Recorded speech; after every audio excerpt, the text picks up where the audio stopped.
Welcome into the Minnesota High School Football Network podcast. We are back at it, leading up to this 2025 season.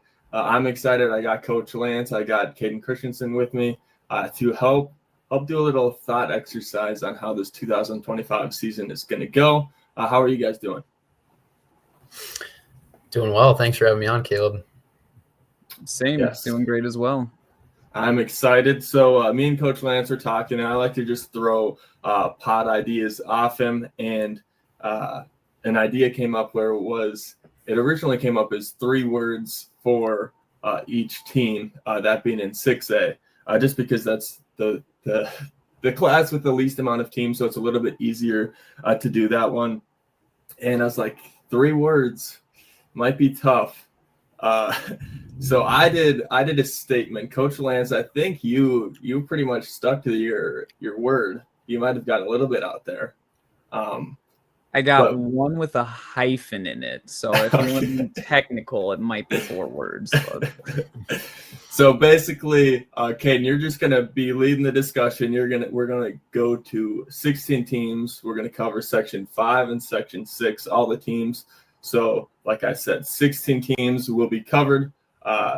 We'll kind of figure out how we want to do it, whether it's I go first or you go first every time or whatever. I'm not really worried about that. But and then we get to pick our brains a little bit and poke holes in maybe each other's statements. It'll be definitely fun. And we'll probably do one on 3 and 4 sometime after this. But I got to get those graphics ready. So without further ado, Caden, take it away.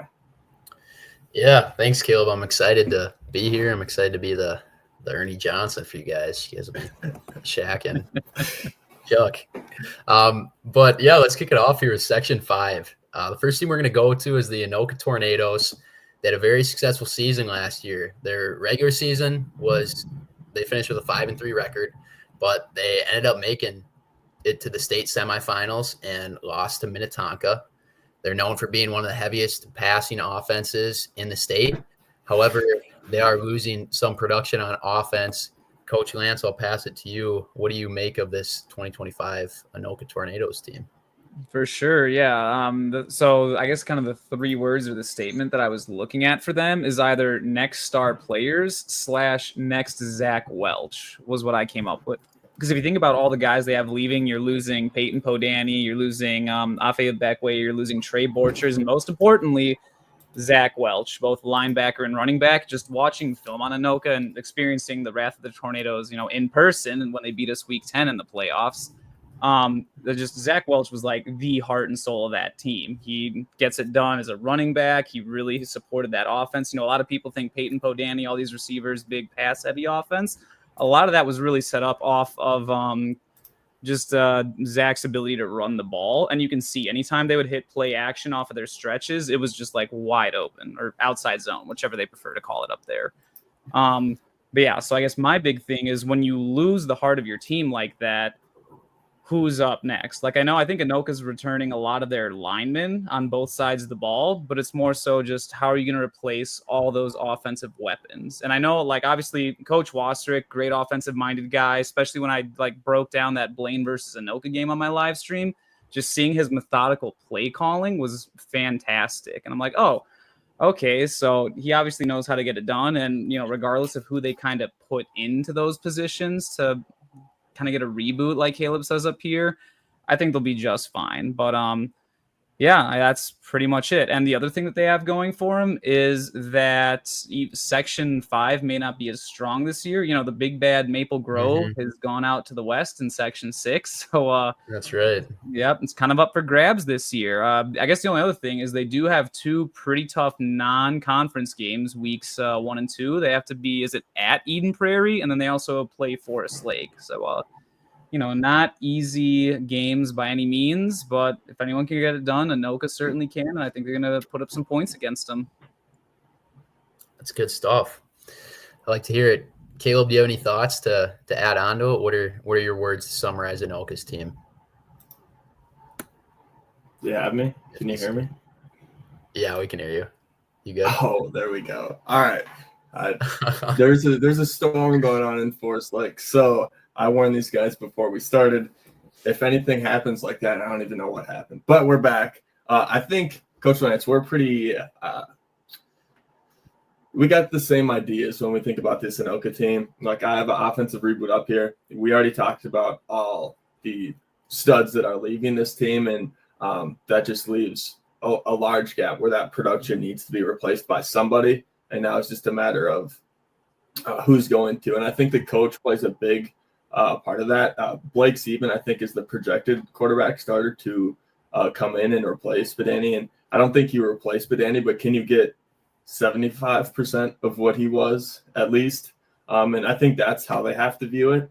You can't expect another Padani-like year, especially from a first-year starter on varsity. But can these guys that are going into these places get a portion, a good portion of what they were getting from their stars last year? And we saw how far it took them last year. They had a really impressive year. And like you talked about, when you think Anoka, you think passing, but that's not the case. It's more well balanced than you think it is. And Welch was one of the guys that made the train go for Anoka, and it was fun to see him really thrive. I mean, we see him the last 5 years, it kind of up and down, a couple 1-win seasons, and then a really successful season. So I think Bo Weiser, like, I've got to see a couple of their 7-on-7s, and he's a really smart offensive mind, and you can tell like how well he coaches and what he wants done. He thinks his players are like chess pieces, and he's I think he's gonna, for those thinking Anoka's gonna take a step back, I think he wants them to think that, just because a team with no expectations is very dangerous, and I think Anoka could be that. Yep, definitely don't underestimate the Tornadoes. We Cougars made that mistake last season, and look how that ended up for us. Yep. There'll be a team to watch for sure this season. Next, we'll move on to Blaine. The Bengals are also coming off a 5-3 regular season, and they also lost to Minnetonka in the state playoffs, but in the round before. They're losing dual threat quarterback Sam Shaughnessy to the Air Force Academy. What do you guys make of the Blaine Bengals? My big one that I did, and I thought of this after I did that breakdown of the Blaine Anoka game last year, was they got to make in-game adjustments. Like, when I was watching that game, I saw, especially on the offensive side of the ball, Blaine stuck to their game plan and never adjusted against Anoka's defense. Like, Anoka ran a 2-4 nickel package that entire game against Blaine and really took away the outside rungs. Blaine loves their quarterback leads and trying to get Sam Shaughnessy out into space, outside zone, power read, and all that stuff. And Anoka was just dialed up. They were prepared for it. And then I'm like, all right, now how's Blaine going to respond? And just as I kept going through the game, I'm like, okay, it's almost the end of the fourth quarter, and they haven't changed their game plan at all. But when they do have a good game plan and they go in and it hits, like against Forest Lake, obviously Caleb knows how that went down. Or like when they went into Centennial week 2, when their game plan is on, it's on. But when you give them a curveball or something they don't expect, like coming out in a 2-4 nickel instead of your base 3-4 defense, then how is Blaine going to adapt to that? So I guess that's really the main thing that I'd like to see out of them in 2025. And, kind of reiterating what I was saying with Anoka, Big Bad Maple Grove has gone out of Section 5. That 1 seed is kind of up for grabs this coming season. So, yeah, if there's any time for Blaine to make in-game adjustments, definitely recommend doing it weeks 1 through 8. That way, by the time you get to week 9 and into the playoffs, maybe you can go even further than that. And I guess the only other thing is I think they're officially the 3rd biggest high school in Minnesota in terms of athletic enrollment. I think they finally leapfrogged Prairie Lake. So they have plenty of talent to choose from up there. It's just a matter of whether they're going to make some of those in-game adjustments. And I think if they do, they'll be very dangerous. Caden, I think you kind of hit it on the head with your little setup of like Sam Shaughnessy was the guy of this offense. He was like the wheels that made this thing go. And now where's this thing going to go with them? Because I think, like I have it up here, I think that they were better than the record said they were. Like a 7-4 team, I think that's what Forest Lake thought going into that game. We know they're good, but we don't think they're anything special. And then we know what happened. And there's just even Anoka's a little bit different because it's more spread out, but Blaine's was so reliant on Sam Shaughnessy with the quarterback leads like you're talking about, and counters, just getting him loose. So many rushing yards, so many passing yards to replace. A lot of it's going to be dependent on what quarterback is stepping in. I think we can see a lot of that with these 6A teams. A lot of it's going to be dependent on how the quarterback goes. So these predictions, some of these teams there's going to be an open quarterback competition, and some of these teams, they kind of know who their guy is, but the public doesn't, and they can be really confident in their guy. I think it's going to be definitely an interesting year to see, because I think this could be potentially like we see a lesser scale, like Centennial wins the championship, and then the next season they go down, and they have a less than mediocre year because of that. And I think this could be in the realm of possibility for Blaine to take a step back, depending on how the year goes for them. Just because when one of your best players leaves, it's obviously a little bit dependent on what's going to happen with their offense. Their defense, not the best, so they really relied on their offense scoring a decent amount of points to win these games, and that's just a lot of factors. Like you talked about, the North, I think, is a little bit easier or a more unknown section where, who does know if Blaine can make some noise in the North, depending on how it goes, but it's just kind of a wait and see.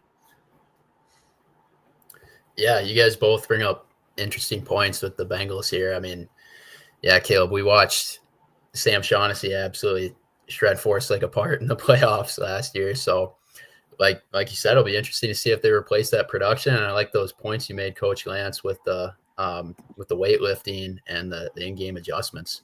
It's good stuff. Now we'll move on to Centennial. The Cougars kind of had a rebuild last year after winning it all in 2023. They had a regular season record of just 4-4 and got bounced in the first round of the playoffs. What do you guys project the Centennial Cougars will look like in fall 2025? Caleb, let's start with you. All right. It's not presenting. Here we go. you got no excuses this year. I think I just touched on it. Like in 2023, they won a state title game in a really close one, and then the next season they took a step back. And it's kind of the reality of high school sports where you might have a good senior class and just things happen and you can win a state title, but it's really hard. That's why you really appreciate when teams can win consistently and like back to back to back to back. You're just being in the realm of contending for years in a row. It gets really impressive, but Centennial, I think, kind of had a pass, at least from my perspective on last year. Like you graduate a ton of guys, you win the state title. So now it's your kind of time to get some guys some experience and kind of feel it out. They weren't going to win the state title game, and they lost in the first round of the playoffs to Mayo by 4, and that very well could have been a win. So they could have got a little deeper. But I think last year wasn't a contending year for Centennial, especially with Maple Grove being in their section. It was just a little tougher of a road. I think that road gets a little easier now, and with the guys having kind of a year to get experience and reload a little bit, I think this could be potentially a good year for Centennial. Awesome. Yeah, go ahead, Coach Lance. What are your thoughts on the Cougars? For sure. So my 3 words for them was deep playoff run. I'm buying into the Centennial Cougars. Kind of like Caleb said, big bad Maple Grove is gone. And if you look at the last 3 years, the 6A state title winner has come out of Section 5 the last 3 years, 2 of those being Maple Grove, and then obviously 2023 being the Centennial Cougars. And Caleb kind of touched on, and I think there's a point on the graphic there, like, would you have guessed this Centennial team had a top 5 scoring defense?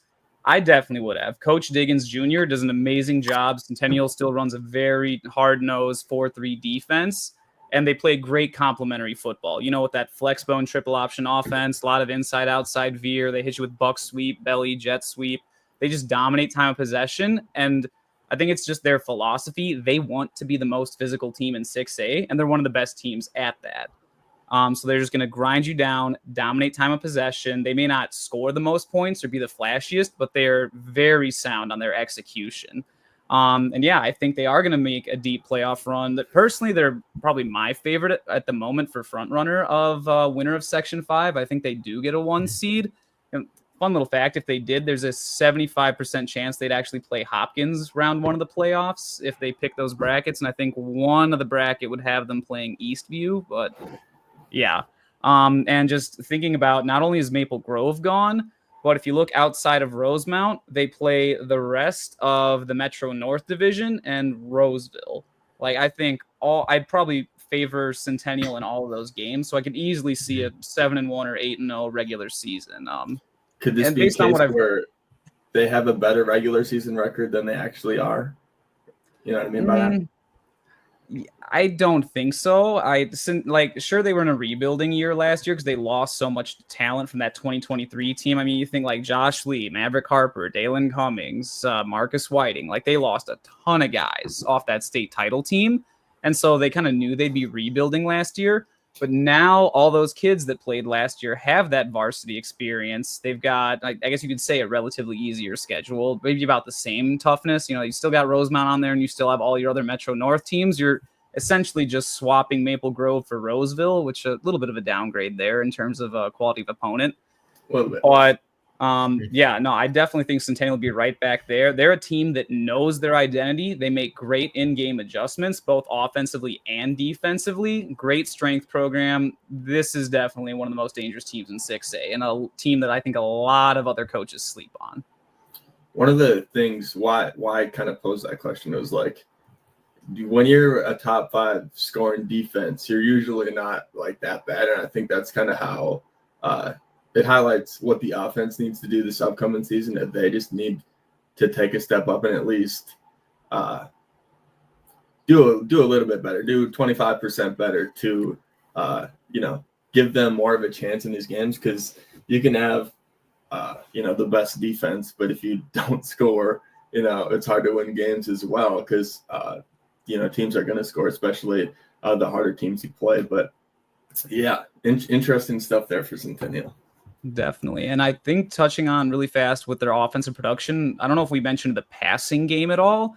So they kind of like an Eden Prairie type team. They like to run the ball, but those run plays like your inside veer, outside veer, buck sweep are meant to set up like your waggle play action pass play that they love. And if they get like a 7-man box that they face against a defense, they want to try and pass the ball. I'm sorry, no, I got that backwards. 7-man box, they're going to run on you all day. Inside veer, outside veer, whatever you're giving them. As soon as you stack an 8th man into the box on defense, they're going to look to hit you with the pass plays, whether it be a post wheel or waggle, whatever concepts they like. And I don't think they were able to really get that kind of pass game going to complement their triple option. So teams were able to just load the box with 8 defenders, and they weren't able to get that play action set up to kind of alleviate their run game. Yeah. Yeah, definitely not a team to overlook here, a team to respect, and they get a favorable non-conference schedule. So with that, let's look at our next team. I'm going to go to the Champlin Park Rebels. They are coming off a 3-5 regular season, but did pick up a playoff win over Eastridge. Another team that could compete in this wide open Section 5. What do you guys make of Champlin Park? Caleb, any thoughts?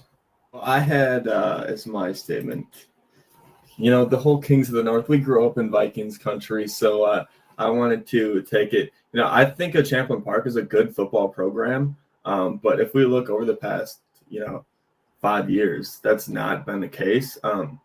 Keenan came in, I think, 2018, and they had 2 good years, and I think they made a deep playoff run one of the times, but they just haven't been able to get that success back ever since 2020 hit.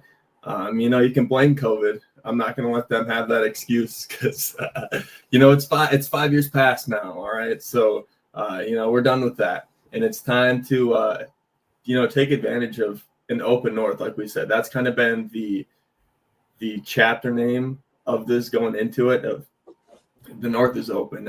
It's just going to be a matter of who can take it. And I think there's the interesting part is it feels like there's a lot of teams that can have and have proven in the past that they can, but now it's just who's going to take it. And I think that's going to make for a really fun regular season. And I think if we look at kind of these rankings, it's pretty much middle of the pack for basically everything. And they just need to be, have one offense or defense be above average and keep the other one average. And I think you'll see a little bit better of a season, over 500, and a chance to win the North. Awesome. Coach Lance, what do you have to say about the Rebels this upcoming season? Yeah, my 3 words for the Champlin Park Rebels were start mostly juniors. I think Caleb and I talked before on one of the other podcasts about how when I was still coaching 9th grade at South, we had to play that class of 2027 up there. And I mean, they were just absolutely loaded. Both our teams were 7-0 going into that game. And I was one of the best football teams I've seen, at least 9th grade wise. It was just loaded with talent, great linemen, quarterback that could run the ball and throw the ball, great receivers that can catch those 50 balls in the phase that they throw up. So I mean, that class is just very, very dangerous. So I guess my thing is, if you don't think you're going to compete or win this year, then just focus on getting those kids just as much varsity experience as you can, because then next year when you have the same schedule, now all these kids have the experience. You can go in there and maybe 2026 is the year that Champlin Park makes a deep playoff run. But yeah, I don't know about this season. I guess we'll see. And the only other thing is, when you have such a talented class like that, make sure they're consistently getting in the weight room, because if you're not, then just kind of wasting the potential. Or I guess Champlin's not wasting their potential, but you're letting the kids essentially waste their potential with their choices. So yeah, got to make sure those kids stay disciplined, and I think Champlin will be right back there because they usually have a pretty solid defense. They're not really a spread offense. They're more like 12 personnel. They love to run sweep. They love counter. That one of the teams that loves to run the quarterback too, get a dual threat in there. So I think they'll be just fine schematically. It's just a matter of, can we get these kids experience, and then how far can that experience carry them? For sure. Yeah, they were runners up to Wayzata in 2019, I believe. Yep. I feel like growing up, I remember Champlin always being contending, or just throughout my childhood, and it feels like, I want a little nostalgia back. Let's come on, Champlin. Let's make it. Yeah, it'd be fun to see that junior class in action here under the lights this fall. And from here, we're gonna move it to Osseo. Osseo has a big storyline here. I think this is really interesting. Darren Lamker, someone you're familiar with, Caleb, as he coached you at Augsburg, but he's coming back to Osseo. He had a stint with Edina and Augsburg. He left the Orioles in 2015 after he coached them to a state championship. But the interesting part is here, after Lamker left in 2015, Osseo has not had a winning season or any playoff wins since his departure. They've been a pretty bottom-of-the-barrel program here in 6A. Do you guys think Lamker could turn this program around, and do you think it'll happen as soon as 2025? Coach, go ahead. I don't know about within 2025. Do I think he has the potential to turn the program around? Definitely. So I think a factor in that not a lot of people know about, I believe the Osseo School District, which is Park Center High School, Osseo High School, and Maple Grove High School, are actually going to be redrawing their district boundaries in, I want to say 2027, I think is when they're projected to do that. Yeah, so you're going to see some shakeups, potentially some kids boundaried in different high schools, and then, which class do they set that deadline at? I think the district's trying to work all that out right now. But obviously that affects your enrollment, that affects the kids that come out for your football team, essentially.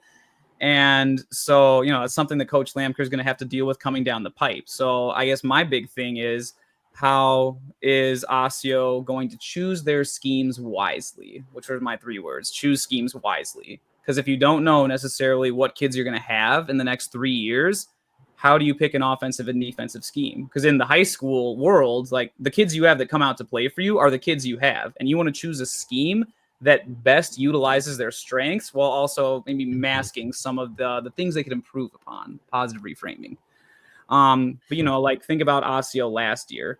I think their quarterback got hurt halfway or somewhere in the season, and then they switched from like their spread offense into that gun single wing. I did make a incorrect assumption in one of our previous podcasts when we were talking about Farmington Rosemount. I said no team has ever run a gun single wing in Minnesota before. That was wrong because Osseo apparently did it a whole lot last year. So yay for Osseo. But yeah, kind of like what Caden was saying. I mean, if you look in their 2023 stats, they averaged just over 7 points per game on offense, gave up over, and I think they shot up pretty far in 2024. I think that went up to 20.4 points per game. So yeah, I think he can definitely turn the program around. I just think a lot of that still hinges on kind of where things fall, and that also depends on what scheme Coach Lamker chooses. Is he going to stick with the 4-3 defense and a spread offense? Is he going to bring back that classic Osseo wing T from when he was there back in the early 2010s? Who knows? I guess we'll find out this fall. Okay, and I think your question is, can they contend in 2025? My answer would be no. But can they get their respect back? Maybe. That's kind of like, these programs, you can't go from, being the laughingstock of 6A and setting your sights to be the 6A title winner of the year. That's just not how it works. There's kind of levels to this, and there's a buildup that you need to see in order to win. And I think like just having the same record or at least a better record than last year. And I think it's a little bit tough I went through their schedule and tried to pick out wins. I landed at like 2 and, like that kind of 2-ish win mark again. But, like the record doesn't say everything. If you play teams tough, you're going to get respect back, and that's going to carry on throughout. I think Osseo ended giving Egan, I think it was a decent run in the first round and ended up losing. Yeah. It's stuff like that makes teams respect you, and that's kind of like the slow buildup that programs need that are kind of on the bottom of the class to come up. And we know Lamker can, he's a successful coach and he can turn around a program. Like Augsburg was not very good, and he made them respectable in the MIAC, almost getting a MIAC championship game, which for Augsburg is kind of unheard of now, just because they have to go against all these big dudes in Bethel and St. John's and Gustavus and stuff like that. But so he's kind of proven it, but it's just a matter of giving him time. He's going to, like, the expectation, I have that on here. There should be no expectations in year one. It should just be for improvement, whether that's a record, whether that's respect, whether it's just skill guys getting your guys reps to come back and be able to compete next year. Yeah, that's good stuff here. I think it'll be interesting, that week 1 game against Coon Rapids, home game, Lamker's back. I think they could definitely catch the Cardinals there and get the first victory of Lamker's career. That was the only for sure win that I was like, I kind of picked it on the schedule going through it because, Rogers, we'll get to them, but that's kind of like, who knows what's going to happen until the season kind of starts. That's when he can start to project it. But very going to be interesting to see where Osseo goes. Yeah, it could be tough for Coon Rapids. I mean, coming in, you're not, like you're talking about, Coach Lance, like they're not going to be sure what kind of offense or defense Osseo is going to be putting out there. So it'll be interesting. And with that, we're actually going to move on to Coon Rapids here. So Coon Rapids, they're kind of in a similar boat that Osseo has been in. They're trying to bounce back from a winless 2024 season, and they haven't had a winning season since 2019. What do you guys make of Coon Rapids here? Coach Lance, any thoughts? Yeah, definitely. I guess they had, starting with last year, they had a very rough season. I mean, they averaged less than a touchdown per game at only 5.6 points per game, gave up 45.9, essentially 46 points per game on defense. But they were not the last ranked team in terms of QRF in 6A. They were 31st in front of only Burnsville, but still their QRF was only 35. And I want to say like the high, like Maple Grove, I think was 180 something. So it just kind of puts into perspective that differential there. But my 3 words for Coon Rapids are establish winning culture. Because, like you said, they haven't had a winning season in a while. They had some nice moments when Kaijon Cummings-Cole was kind of their stud receiver in 2022 and 2023. Especially the 22 season. They almost upset Prior Lake, the 2 seed, in the first round of the playoffs. I think it was only like 20-17. So yeah, they were definitely a dangerous team when they had talent like that. But obviously last year they lose such a star player like that, and they essentially dropped off a cliff. And yeah, so I guess in terms of the winning culture, you have a brand new head coach this year, right? So they have to establish a winning culture with a brand new head coach, and that's got to start in the weight room, which from what I've been seeing on their Instagram account, it looks like they got a decent number of kids in the weight room, just kind of setting that expectation like, hey, if you're a student athlete, what do you use to play sports? Well, your body. You got to take care of the body. And then I guess the next step on the football side of that would be kind of like what I was saying about Osseo, choosing a scheme that fits the kids that you have. Coon Rapids, definitely one of the small. I think actually they're the smallest school technically in 6A because they opted up to play 6A. Otherwise, they would have been 5A this past cycle. So they don't exactly have the largest player pool to choose from. So you just got to choose a scheme that fits your kids. If you got a lot of receiver type kids and a lot of athletes and not a lot of linemen, probably a spread offense and a 3-4 defense. It's fair to say we'll see that next season. And then if you do have a kid that's able to run the ball at quarterback, run the quarterback out of a spread offense. We talked about like Blaine earlier, huge dangerous team with a dual threat quarterback. We saw what Sam Shaughnessy did, not just Forest Lake, but a bunch of other teams throughout the season. Or even thinking like the state prep bowl, Minnetonka and Maple Grove. Maple Grove has Caden Harney. He can run the ball. Obviously, Minnetonka, Caleb Francois, kind of self-explanatory. You let him run quarterback GH counter out there, and he can just get it done. So, yeah, it's definitely a big question mark for Coon Rapids. I think the head coach is pretty young, too. I want to say Coach Vasquez is only 32 years old. So, yeah, he's definitely got Mount Everest in front of him, but excited to see how Coon Rapids establishes that winning culture. Is there a higher mountain than Mount Everest? No, I don't know. The good news is it can't get worse. Like and I kind of lost you guys, but like it was an abysmal season last year, and I think the thing that they have going for it is when you do get embarrassed like that in a season, and you are literally the laughing stock in Instagram comments, that does give you some sort of motivation to go out and try to prove somebody wrong. And that, it's not, I'm not saying that they're going to be good next year, but even just like a chip on your shoulder can be good for them. I was kind of surprised when we were going into like the realignment period, and Apple Valley qualified as the 32nd team and Coon Rapids qualified as a 5A. I was like, that's going to be good for them, just because we do see the record and of the last 5 years, and last season's like performance. It was just, I thought it was going to be good for them to go down to 5A, and they come back up because Apple Valley appeals down. Apparently, Coach Ryan said they like volunteer to come back up. That's how that works, right? I believe, I think the official story that we know is that the State High School League was concerned about Apple Valley competing in 6A. Because I don't think they even have 100 kids in their football program, like 9 through 12.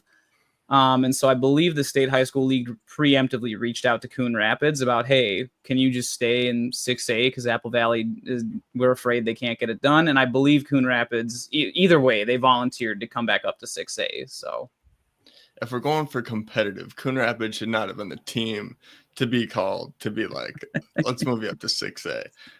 That's my only thing, because like I don't want to see programs just get ran over in the regular season. Like that's not fun for the kids. It's not fun for the coaches, and it's just not a fun product to watch. Now, hopefully they are better, and like I said, they probably are going to be better this year because they were like the worst team in 6A in like a decent amount of categories. It was just not a good year, but that also leads to a lot of room for opportunity and growth and young players to step up. yeah, and like I don't know if it's going to be a good year for him, but like I said, a first year head coach, he's going to have at least a few years, 5 years to get that program up and off its feet, and we'll see where it goes. Yeah, it'll be interesting to see what they do this season. I see, Caleb, that you have there talking about how they'll be in the maroon for their conference schedule. That's definitely good news for them. And yeah, the smallest team in 6A, we'll see if they can bounce back. I mean, being in the maroon should help them out. Like it should. You're going to be playing other teams, like you're not going to be going against like the big dogs and like no Maple Grove on their schedule. Just like those little things are just going to help them out. And I think like they can, even if it's not this year, next year, they'll be able to compete with Park, Roseville, like those schools where they're kind of on the like the lower tier of 6A. Like I think they'll be able to compete. It's just a matter of now. They're actually going to be able to, and like I said, we'll see where that goes. For sure. Well, now we'll move on to one of the most exciting parts of this new Section 5, and that is new additions to 6A in general. We're going to move on to Rogers. Rogers is new to 6A this season.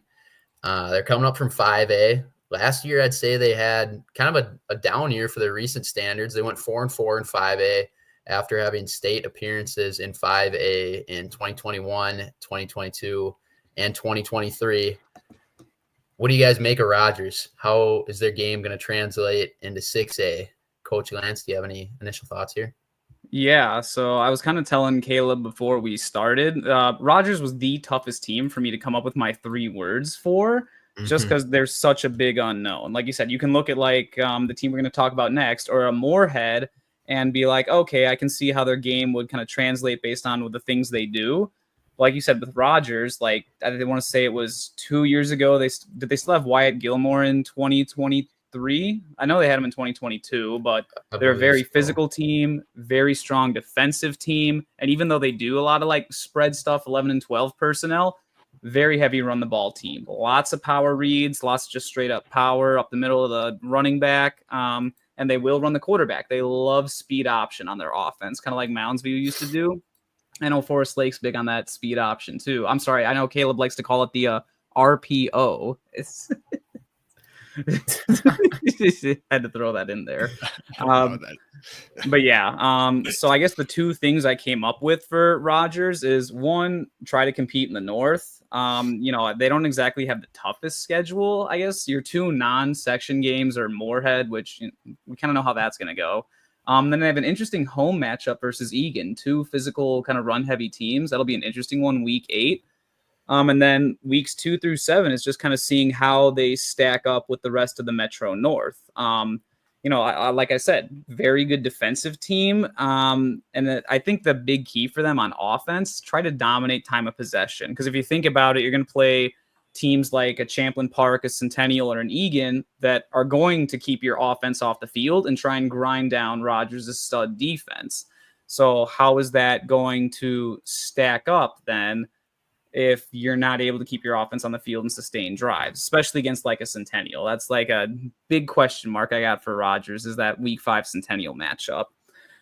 They kind of remind me of the Moundsview Mustangs, the 2023 squad. Very similar because they're very good on defense, but not very efficient on offense.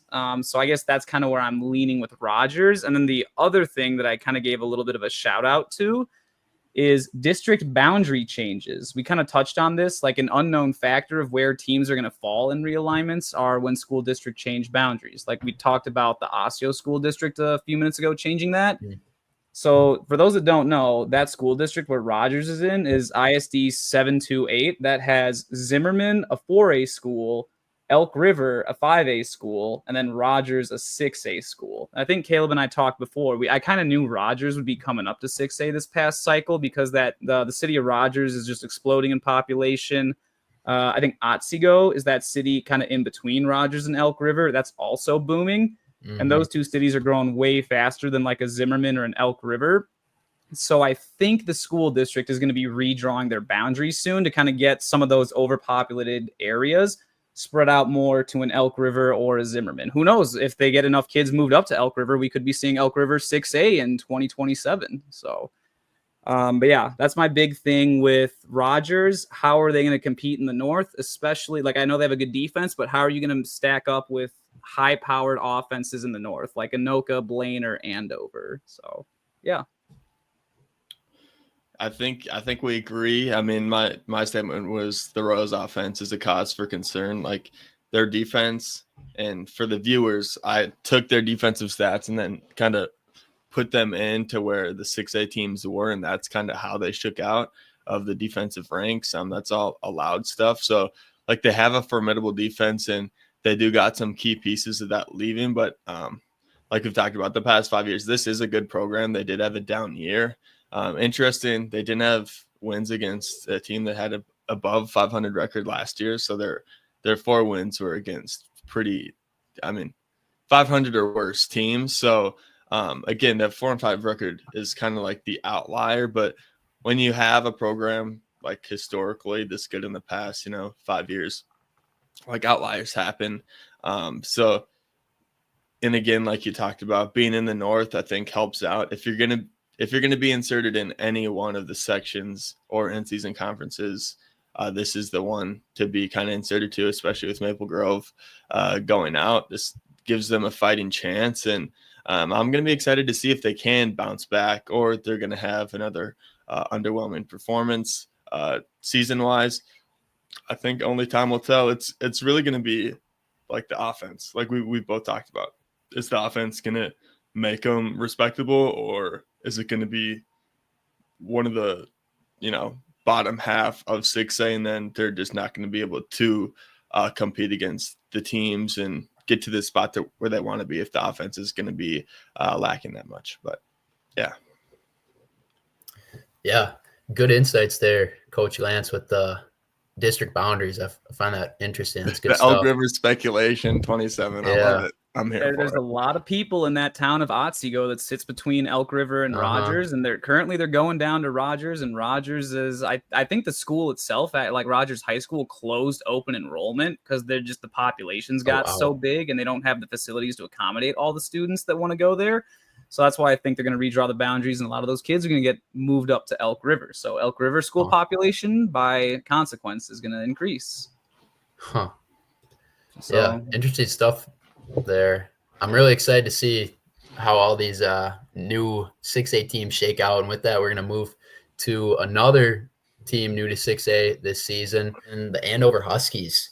Like Rogers, they're a proven 5A team. They have a history of success in 5A. They did a lot of going back and forth with Elk River for Section 7 titles in 5A and state appearances. Do we expect Andover to carry their 5A success into 6A football this fall? Coach Lance, any initial thoughts on the Huskies? Yeah. So, first of all, there's no question about the Huskies offense. Like, if you watch them, watching them on film is one thing, but when you actually see like a QC TV live stream of them on YouTube, and you see just how fast they run the next play. I mean, literally within 10 to 15 seconds, Coach DeVellis has given them the next play. They're running up to the line. Ball snapped like 12 seconds later. It's really – I started I don't know if anyone's coined this term. I'm calling them the Star Wars offense of Minnesota football, just because it's like they're out here going at light speed. It's nutty. But yeah, I don't think anyone's questioning Andover's ability to score. I think kind of like when Rochester Mayo moved up to 6A last cycle – they're going to be great on offense. Coach DeVellis, just watching him, I mean, unlike some 6A teams that maybe don't make adjustments as timely or not at all in the case of some teams, I mean, within 2 plays, he's adjusting. He sees what the defense does. Like I was watching their game against St. Thomas Academy week 1. I think they ended up losing that game, but you could just see the way their offense ran against that St. Thomas defense. It's like, all right, you're going to give us only 6 men in the box with the 2-4 nickel package. We're just going to keep running our quarterback up the middle. That kid was an absolute stud athlete. I think he's returning to Joseph Mapson. So they had like a 2-quarterback system going on, and now one of them graduated. So Joseph Mapson's the sole quarterback returning from that 2-quarterback system. So I would assume that he's going to be carrying the weight of QB1 for this upcoming season, and he's a really good quarterback. Oh yeah, definitely a big dual threat guy. So that's going to be pretty scary. My big concern and my 3 words for Andover: play 6A defense. This is kind of the stereotype going from 5A to 6A is that 6A teams are just more physical because we just have more kids, bigger. I don't necessarily think that might be true, but that's just kind of the stereotype that coaches think about. But if you look at Andover's defense just last year against 5A teams, like they had solid defense, but it was mostly against teams that had like a QRF under 67. Like I think it was Sauk Rapids, Rice, St. Francis, and I think there was another one in there that they played. Not all that good, or even like Duluth East in the playoffs. And they did okay against them. But then when you had to play like an Elk River, a Robbinsdale, Armstrong, then all of a sudden it becomes a little bit trickier. I know they had that absolute shootout with Armstrong week 8. That was awesome to watch. But, you're not going to be playing necessarily a Sauk Rapids, Rice, a St. Francis, or a Duluth East anymore. You're going to be playing Blaine, Anoka, Centennial, Champlin, and even week 1, you got Wayzata, one of the most, I don't know about the most physical, but very smart, very well-coached team out there in Wayzata, biggest high school in the state again. So how are they going to be able to stop a team that's just going to be physical, hit you with nutty double teams on their inside zone, and that's able to kind of carve you up with RPOs? So I guess that's my big thing, is how is Andover going to be able to play that 6A defense? Because 26.2 points a game in 6A, kind of like what Caleb has in his graphic there, 21st in points allowed a game is definitely not going to get it done in 6A. Yeah, you can have all the offense that you want, but if your defense isn't gonna carry its own weight, it's gonna be tough. You're gonna get into shootouts, and you're eventually gonna lose shootouts. You're not gonna win every one of them. My statement was, will the Huskies defense have any bite? Pretty proud of it. But again, we're aligned on it. Like it's gonna be up to the defense to to answer the call, because we know Andover has an explosive offense. We don't need to cover that. I think, like, in digging into it, I think quick, and I think passing, kind of like Anoka, but like they're a really good running team too. They average a lot per carry. So like I don't see that their offense has many struggles this year, but it's really just a matter of what's this defense going to do, and that's going to be kind of the determining factor on how well they're going to be. But I think they're going to do. They're going to be the second best. There's only 3 teams, but I think they're in that middle tier where I think Moorhead, and we'll get into them, but I think they're on their own tier, and then it's Andover kind of in this middle tier, and then Rogers is kind of in the bottom tiers of teams that are coming up, just in my view from last season. But I think Andover definitely has a chance to make some noise this year. Yeah, I would agree. I like that play on words, Caleb. Good work there, and that's a good way to wrap up Section 5. Let's move on to Section 6 here. I'm going to start with a team that really does not need much of an introduction, the Maple Grove Crimson. They're coming off an undefeated 13-0 state championship season, and kind of like what we talked about earlier with Centennial, when you win a state championship, you typically have a really good senior class that graduates. And from what I've seen, it looks like that's the case with Maple Grove. I mean, guys like Volkel, Urbanic, Langama, all graduating, going D1. And another interesting point is they're moving from Section 5 to Section 6. So we'll see what that looks like. But what do you guys make of Maple Grove? Will we see a fall off like Centennial had after winning the state championship? Thoughts on their upcoming 2025 season? Caleb, I don't think there's going to be a fall off. They were my favorite going into last season. I definitely think, like, if you tell me that Maple Grove won the 2025 championship, I wouldn't be surprised. Like, it wouldn't be anything surprising. Now, I'm not going to label them my favorite. I'll tell you who's going to be my favorite, and my favorite could change just because, I haven't seen these teams throughout the summer. I like to go to certain stuff, and the whole reason I pegged Maple Grove to be the favorite was when I saw them in Bemidji last season, and they were just moving people. And that's a Forest Lake team. That's a Shakopee team that were down there. That's the Egan team that are like these physical teams. And I think one of the biggest things that, we don't talk was just Maple Grove moves people last year, and they just dominated people. And it was the O-line, it was the tight ends, it was just how physical they were. Like you can have a really good back, but Langama was like double as good as like he is because of how much space that he had from the O-line creating him. And I think we're going to see a little bit. They have a couple people, graduating from their offensive line, but they still got a good group coming back, a good, strong group. And I think Braden Dozier is going to be the beneficiary of that. Like he got some run because Langama was out some of last season. So, I know that he's going to do well. And I think, like if I'm picking running backs to have a good season, he might not be one that you think of immediately just because a lot of people might not know about him right now, just because Langama was kind of the guy that everybody, talked about last year, just rightfully so, because he was the bell cow back for the 6A state title team. But I think it's more of a credit to this O-line, the O-line coach, just the culture that's kind of at Maple Grove is they're going to move people, and they're not going to play your way. They're going to make you play their way. And I just think that they're going to be a dominant team. Once again, they got their quarterback coming back, Harney. And this is going to be his third year starting. So like all signs point to Maple Grove being really good again, although not my favorite. Again, I would not be surprised. And this would be, like they got to get through it, but they have 2 of the last 3 championships in their high school. So, a very, very impressive program. Yeah, I agree with that, Caleb. I enjoyed watching Patrick Wright run the ball when Langama was out last year. I think he did a good job. And Caden Harney, he's committed to South Dakota State, I believe. So yeah, that's my bad. My bad. Yeah, Patrick Wright was the running back. Dozier is one of the best DBs in the state. That's who I said. I missed my words. Yeah, Dozier, and that's another thing. Dozier is one of the best DBs in the state. I think if anybody watched, he died in a playoff game. He kind of just shut their water off, and Edina is an explosive offense with explosive receivers, and he was one of the big reasons why they won that. So Dozier, a huge piece, but more defensively. Yeah, Patrick Wright is the guy who I thought I was talking about. I just messed it up. Yeah, good point. Yeah, we know what you meant there. They got some key returners for sure. And yeah, I remember you texted me way back last July after Bemidji and calling it, saying that Maple Grove was your favorite. There's evidence. I don't really good take there. Yep. Really good take.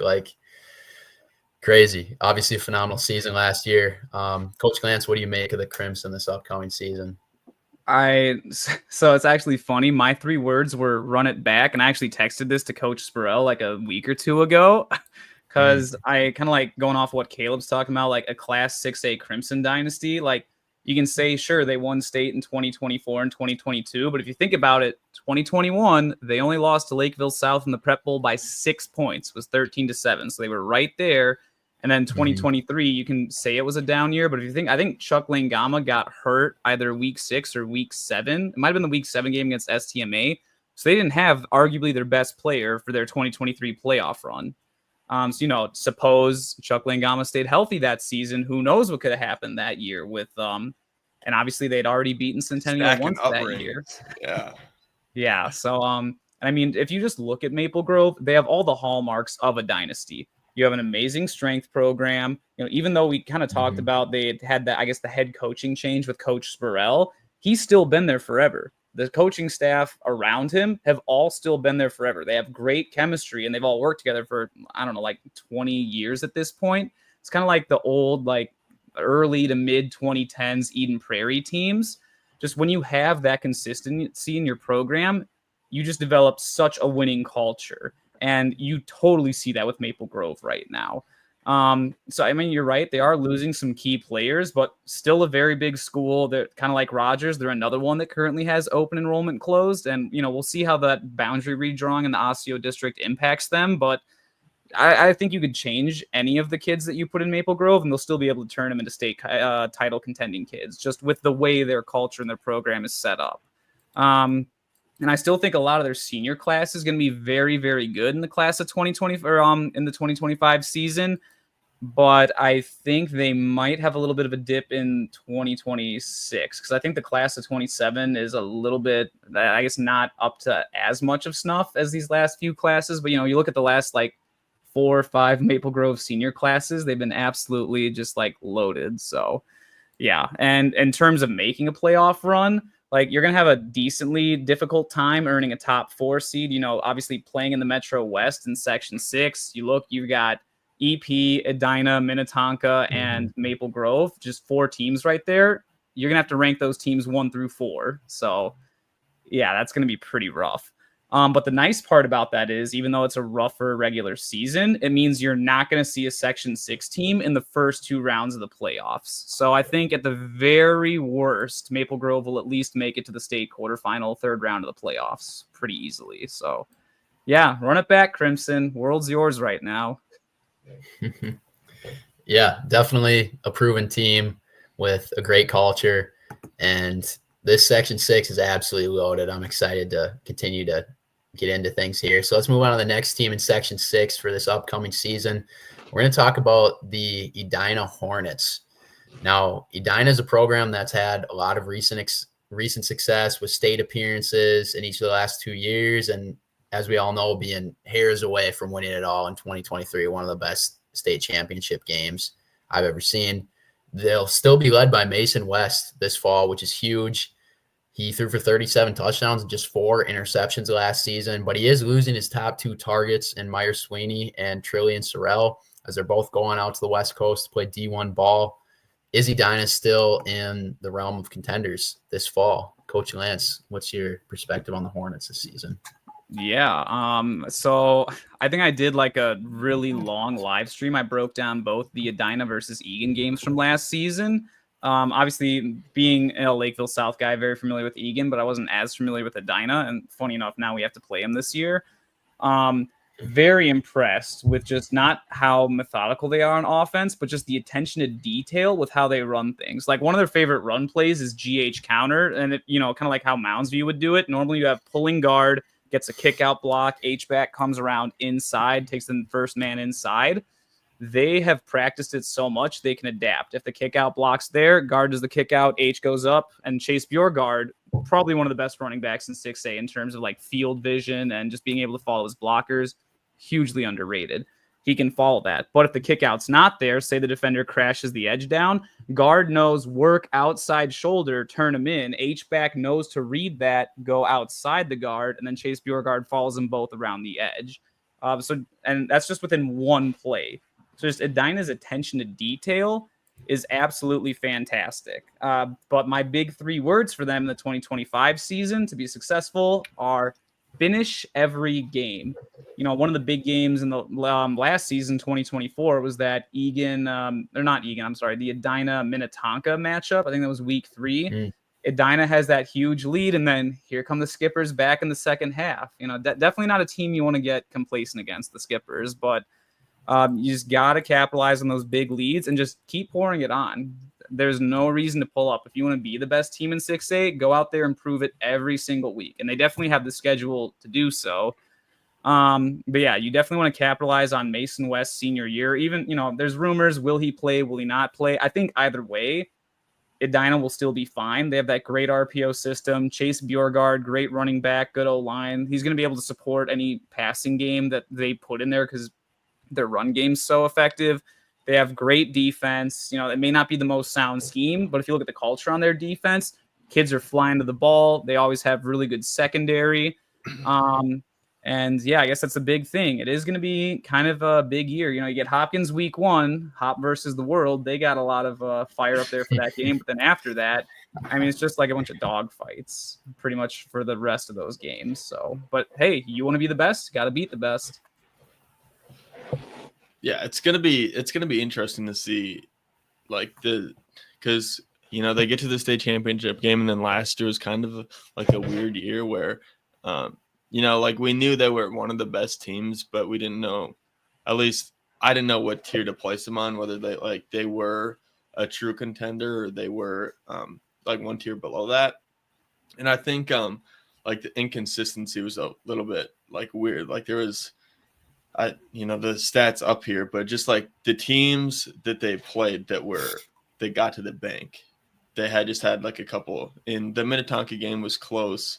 And that was kind of a tale of two halves, but like the Shakopee one was a real like stunner where they just got manhandled. Their offense couldn't do anything. And the Maple Grove playoff game was also that, like a combined point differential of -67 against teams that got to the bank last year. Like that's not a good stat going into this year that you should be proud of. And that's something that if they do want to be true contenders and get back to the 6A state title game, they're going to have to play the better teams. You don't have to win those games, but at least play them tougher so you have a little bit more confidence going into like the next one in the playoffs. I was excited for the Maple Grove, Edina playoff game, and it kind of was a letdown for me just because it was kind of domination by Maple Grove. And I think it's not that Edina didn't have like the players to play with Maple Grove. It was just kind of and I think it was kind of a manhandle in the fact that, like skill to skill, they could hang. But I think that's kind of just when they got outbigged against Maple Grove. And I think you can see that against Shakopee. And I think you saw that the second half of the Minnetonka game. So it'll definitely be interesting to see. I have high expectations for this crew. And I hope Mason West does play. Like he's one of the best quarterbacks in today. Really fun to see him in the offense, making all these RPO throws and just throws that you don't see high school quarterbacks make. But, I know he is also a really good hockey player at that. So, whatever he sees for his future, it's going to be fine. I think Edina will be fine. Are they going to be better if he does play? Of course. Will they fall off tremendously if he doesn't? I don't think that's the case. But it's just a matter of I don't even know who would replace him. And that's kind of where making these kind of predictions so far out is going to be a little tougher because we haven't got to see any of these teams in their summer stuff and their summer scrimmages. So we don't even know some hypotheticals. But will Edina be good? Yes. Are they going to have a really tough road to be good? Also, yes. This could be, in this section, you're going to see teams that are way better or even just better than what their record says they are. When you got to go through such a tough regular season, when you compare it to, other sections, you can't just look based off record and judge teams. That's not how it's going to be this year, especially for this section. Yeah, going to be a tough road in this section for sure. And I'm looking forward to seeing them on the field in the fall, see what they can do. Now moving on to, in my opinion, the most intriguing team that's new to 6A this fall, the Moorhead Spuds. They're coming off of a successful season in 5A. They're another proven 5A program. They're making the jump to 6A. They were undefeated in the regular season, but ended up losing a close game to Alexandria, who they went back and forth with last season in the 5A Section 8 championship game. But they're returning some really big impact players like Jet Feeney and David Mack, and they're just entering their junior season, which seems hard to believe because Feeney threw for nearly 50 touchdowns as a sophomore last year, and Mack had nearly 1,000 receiving yards and 18 touchdowns. What do you guys see when you look at the Moorhead Spuds? I think they have, to 6A? I was doing rankings and trying to create like a top 100 in 6A, and I think it's the class of 27. They got 3 of the top 8 guys, or I don't know what exact number, but it's 3 of the top guys in that class, and they're all right there on the right hand of your screen. Like this offense is gonna go. This offense, like I don't know. I haven't ordered any Moorhead merchandise, but I got to get that on order. I think I just enjoy in the games that I've watched last year. Like if you didn't watch that section game against Alexandria, like that was such a fun game to watch, and it was just such good football. And it's going to be such like a clash of play styles because there are passing teams in 6A, but a lot of this is it's running. It's, smash mouth. We're gonna grind you down. And this is the exact like opposite. They pass the rock a ton, and they're really good at what they do. And it's going to be interesting to see when they do clash. The tendency is, at least how I think of it, of like either a heavy passing team, they're kind of they can get pushed around, or just like teams like that. But also you can reverse it and be like, can you get a running team? Can you get out 14 in front of them and make them try to catch up? And that's going to be really tough to see what teams are going to be able to do against it, because I think and I believe Moorhead is going to make noise, and they're going to get up on some of these teams, and they're kind of not going to know what to do. And I don't think Moorhead's going to let off the pedal. They play their play style, and they have the best quarterback in 6A, in my opinion, on their team to get the ball wherever he needs to. And they're not my favorite for 26, but I think 27, like way too early. Like that would be my pick for them to win still, like the state championship. You get this year, I think they're going to have a decent run, a deep run, but I don't think they'll win the title. I think next year, way too early, I think they're going to be my title favorite just based on Feeney and, Mac and Reich. They're like, I don't know how you say, is it Reich or Reich? I apologize either way. I'm just trying to let all of Minnesota know that this Moorhead team is coming. And like I said, this is going to be, like these teams, they go into 6A and you think, what are they actually going to do in 6A? I think you could be looking at an upper echelon team that's here to compete and is title ready this year and for sure next year. What do you think for a regular season wins number when you look at that schedule there, Caleb? I think that's the tough thing, because like we talked about, they can go like 5-3, 6-2, and you're like, these guys didn't really, they lost 3 games. But you got to play, a gauntlet of people. And, the toughest competition. Minnetonka and Maple Grove, I think, would be the losses that I would just say they probably don't got him this year. But when I say, like, I think they got him next year, that's why I would say, because Maple Grove after this year, I feel like, like they have their starting quarterback back for his 3rd year, but he's not going to be back next year. That's why I'd say, like, I'd probably lean towards Maple Grove this year and Minnetonka. But I mean, all those other ones, you can't tell me they're not winnable, just like surface level. So like a 6-2 regular season would set them up, I think, really good to go in the playoffs to make a run. So Caleb's drinking the Moorhead Kool-Aid here. I don't know what it's Coach Lance, what do you think? He's eating potatoes up there. Yeah. When life gives you spuds, we Minnesotans make tater tots out of them. So. Oh my gosh. Coach Lance, any thoughts? Are you drinking the Kool-Aid too? What do you think? So kind of going off what Caleb said, like they were like undoubtedly the best passing offense, and they're essentially going to be that same passing offense in 6A. I guess the only kind of like caveat that comes with that is they are a big post-snap RPO team. And unfortunately, they're getting thrown in the Metro West, who has Edina and Wayzata, two of the, I think those are the only 3 teams that actually run post-snap RPOs on their offense in 6A are Edina, Moorhead, and Wayzata. So not only are you playing 2 teams that run RPOs, you're also now in the Metro West against all the teams that play against those RPO teams and know how to prepare for it. So I guess that's kind of the one of the obstacles for Moorhead is you're going to be playing tough competition that essentially knows how your scheme functions off the bat.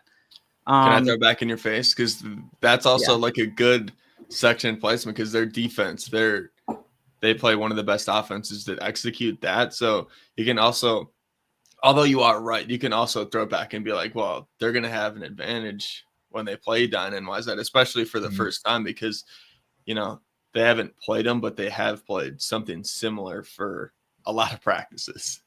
That's why the Maple Grove and Minnetonka thing, because they're more like in your face. We're just going to run it and you're going to take it.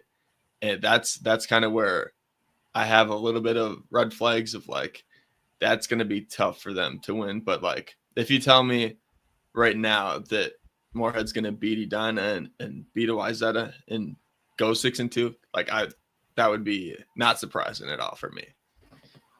Yeah, and kind of going off what you were saying earlier, Caleb, about, and I think Caden asked you that, what do you expect record-wise out of Moorhead?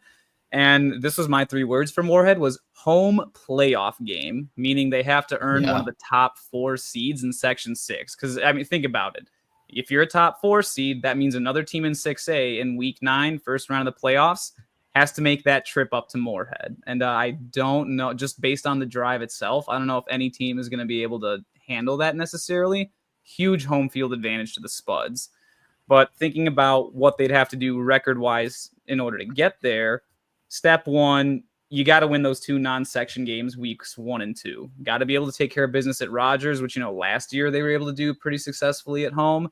And then got to be able to go all the way out to Woodbury and pick up a dub there. And then if you look at the remaining 6 games, they would just have to go 3-3 over that period. They'd finish with a 5-3 record, and that would most likely, they'd have some tiebreakers over some teams in there that most likely would give them a top 4 seed. Like, you guys mentioned Minnetonka and Maple Grove, probably not going to happen. Although Maple Grove is not a team that's used to traveling. They've never had to really go that far for the 6A game, and now they got to go all the way up to Moorhead. Might be an obstacle, but we talked about Maple Grove. They're amazing. And then you figure you think they'd be able to beat like a Wayzata or an STMA. That leaves an Edina and an Eden Prairie team. Like they'd have to essentially win one of those 2 in order to hit that 5-3 mark. So yeah, I just would really like to see the Spuds kind of do that. If they do have to travel, like if they end up as a 5 or 6 seed, I'm sure they'll be fine and probably still win a first round playoff game now because they're used to traveling. But I just think having that home field advantage in the first round and maybe even the second, if they get a 2 seed, would be absolutely just amazing for the Spuds and kind of dangerous for everybody else.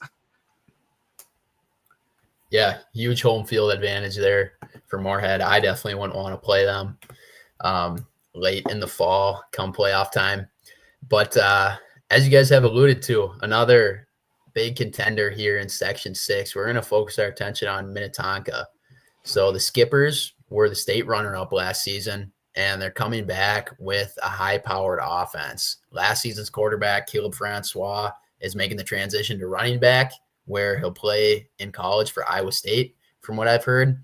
And I believe it's junior Caden Gutzmer, who already has a few D1 offers, is going to be taking the reins of the quarterback position. We know the section is loaded, but obviously Minnetonka is not someone you want to mess with. This could be another really great contender in this section. What do you guys see when you look at the Skippers for this upcoming fall? Coach Lance, any initial thoughts here?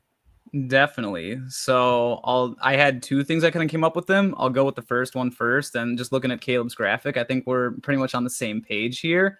The first one was win state title. I think Minnetonka, just roster-wise and coaching-wise, is probably my front runner to win 6A. Like, sure, they are losing a lot of guys on the defensive side of the ball, but you got Coach Lombardi over there with that defense. You give him, like we said, you give him a bunch of potatoes, he's going to make like au gratin out of that. So he's definitely going to get the defense whipped back into shape.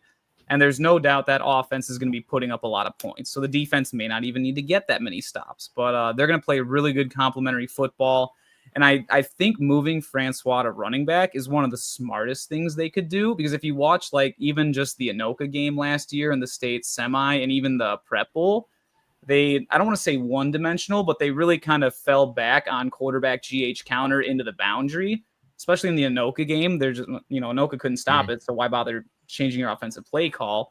But that was really kind of their bread and butter, and they lived or died on that. If you loaded the box and forced Caleb to consistently throw, then you could sort of slow Minnetonka down. But I think now with Caden taking over at quarterback, he can both run and pass. Caleb can still pass, and he's going to be a running back. It's just going to give defensive coordinators nightmares on all the different stuff that you have to cover for Minnetonka. The different guys that can run, different guys that can pass, all the pass catchers they have over there. They're just loaded with talent, big on both sides of the ball.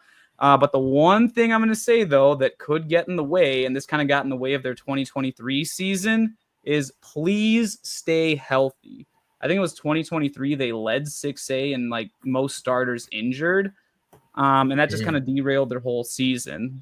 So I think that's my big thing with Minnetonka is make sure you're staying healthy, really hit the weight room and focus more so on the strength training and the functional work before doing all the mobility stuff, just so that those kids have body armor around their knees and ankles so that you don't see any of those lower body injuries come regular season, especially given their tough schedule. So, yeah. Yeah, I agree with a lot of what you're saying. I think, like, in the takeaway from last year, if you did have to pick a hole in the team, it would have been their passing game on offense, that they were a one-dimensional team, and that's how that's the reason why they didn't win state. Was although they made the game score look respectable at state, like it was a lot of garbage, like ending passing where they're kind of just letting them have it, and it wasn't like truly a truly passing attack that was in like a competitive close game where defenses aren't in prevent. I think that, and I was trying to like diagnose it, is it a scheme thing?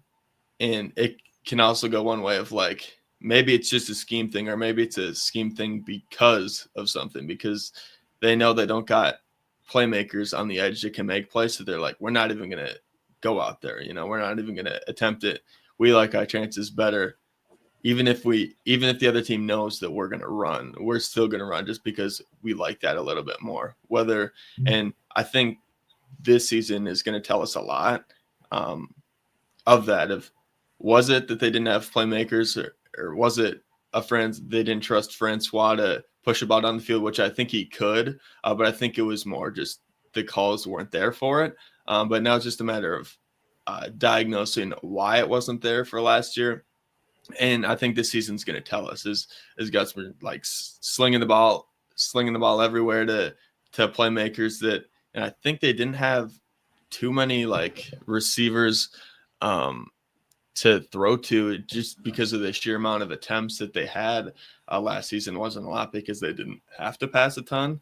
But now with Gutsmer projecting to be in there and quarterback, it's just going to make them two-dimensional hypothetically. Like we can't prove that this offense is going to be two-dimensional until it actually happens.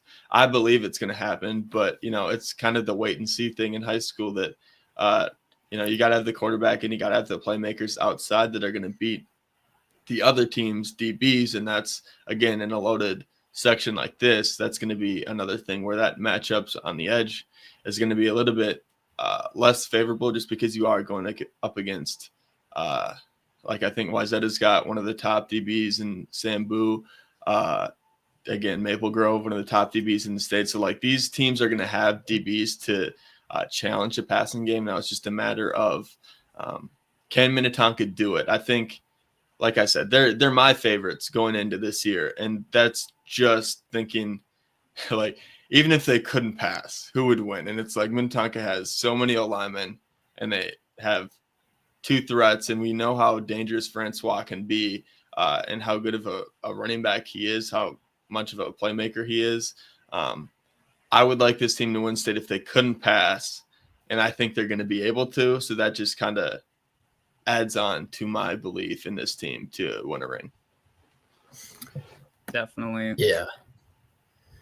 This is a loaded team. I would love to be their offensive coordinator. Let me say, this is definitely. I can almost guarantee Coach Esch probably has like a GH counter bash midline in his play. That way, Caden gets to hand it off. He's reading that unblocked 3 technique in the backside.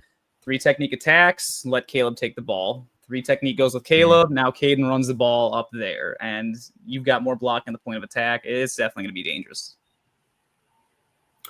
For sure. It'll be fun to watch this fall. Moving into the rest of Section 6 here, we're going to talk about STMA. They are coming off a 3-6 regular season, but they did get an upset win over Stillwater in the first round of last year's playoffs. Since making it to the state semis in 2021, they've been kind of a middle-of-the-road team in 6A. Do we expect anything different from the Knights here in 2025? I'll open up to you guys. What do you think? Caleb, you want to start it off? Coach, go ahead. I'm trying to get it pulled up. Sounds good. I guess start with the joke. I did a stream. One of my live streams was breaking down Osseo versus STMA week 6 last season. And I was just like, STMA, please take stretch out of your playbook. Just because it looked like they kept trying to run it against Osseo, but I don't think they practiced reach blocking a single day in either the regular season or off season. But I think my big thing with STMA, my 3 words were roll back schemes. And if you think about it, even just like 3 years ago, STMA was big physical running football team with a hard-nosed 4-3 defense. That was their identity. They were a lot of 22 personnel, power I, hitting you with dive, hitting you with toss, hitting you with power, and that was their identity. And they were very good at it. And they played complementary football at that 4-3 defense. They chewed up time of possession, kind of like Centennial does, just in a different style. But then in, I think it was 2022, they switched from their heavy I formation offense to more of a spread offense. And you saw their points per game have just kind of slowly been going down each season. Like, I want to say overall in 2024, they only averaged 15.4 points a game.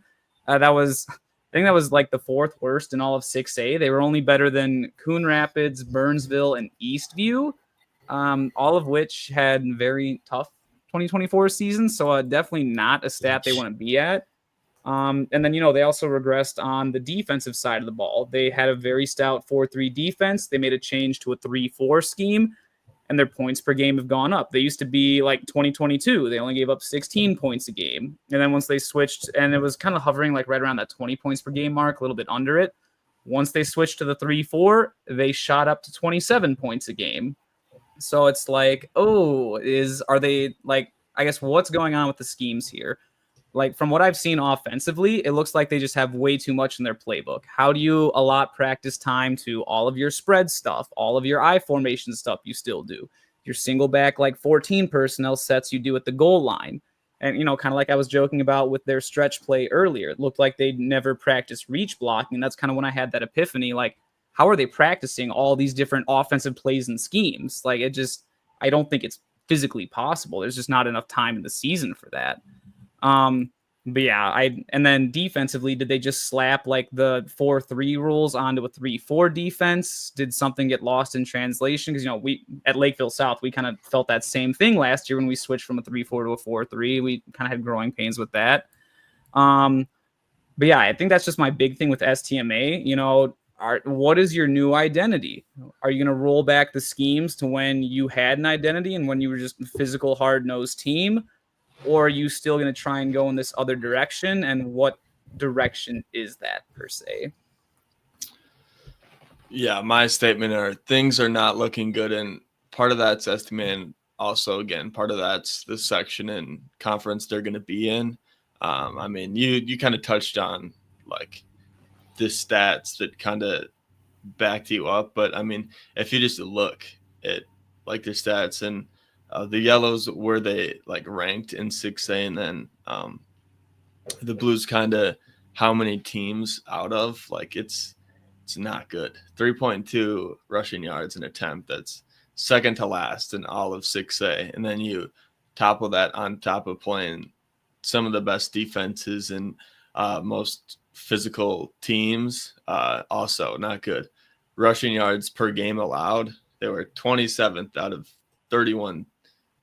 Like it's not good, and that's not going to get it done, especially when you got to go against teams that are going to be running the ball down your throat. Even like Eden Prairie, who was mediocre last year. Eden Prairie with a bad defense is going to look like like an NFL team if you can't stop their run, because that's all they do. Just stuff like that they got to clean up if they want to be able to compete in this section. And if I had to pick like a bottom feeder of the section, it would be STMA, just because of all the evidence I have to go off of that would point to them being the last team in the section. Barring, like the maroon teams or whatever, because we know Hopkins will be the last. But, like the underperforming team or just underwhelming team, I would pick this one. Respectfully. Yeah, I mean, just is that their schedule right there? You have on the right, Caleb? Yep. That's their. Yeah, that is brutal. I mean, having to play Maple Grove as one of your non-conference games, like on top And of even the like already this stacked. could be, I look at week 8 and Hopkins is a maroon team, but like this could be, that could be a game where Hopkins like has a shot to win it. Like, it's, and that's not against a maroon team. That's not against, but like, I genuinely feel like, especially Hopkins is going to be decent this year. And that's like a game where I should be able to write off that you're going to win it if you're going to be a contender. And I wouldn't be able to do that. I don't know if I would favor Hopkins or STMA, but I know I wouldn't be able to make a decision right now. And that kind of shows me, that tells me all I need to know about if you want to contend or not. Yeah, this will be an interesting season for them. Coach Lance, do you have any opinions on the Knights here? I guess my only other thought, I don't want to kick a dead horse anymore with getting Stretch out of the playbook. I guess my main thing is just, choose an identity, commit to it, and own it.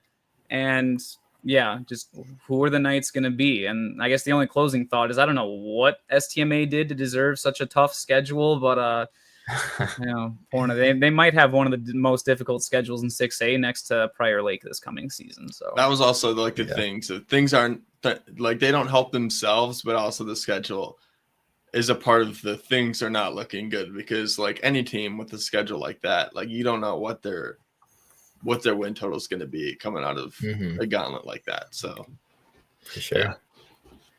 Yeah. I didn't know if I forgot if I'd kicked it to you or not, Coach. That's my bad. No, but let's move on here. Another team in 6A, Wayzata.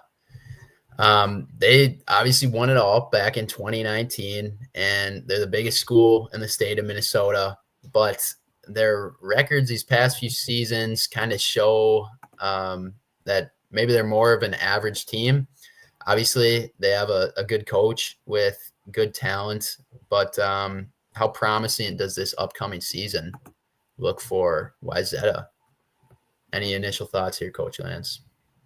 Yeah, so I like Caleb's thing. We're kind of on the same page. So he's got more of a positive connotation on it. My 3 words were, what's not working?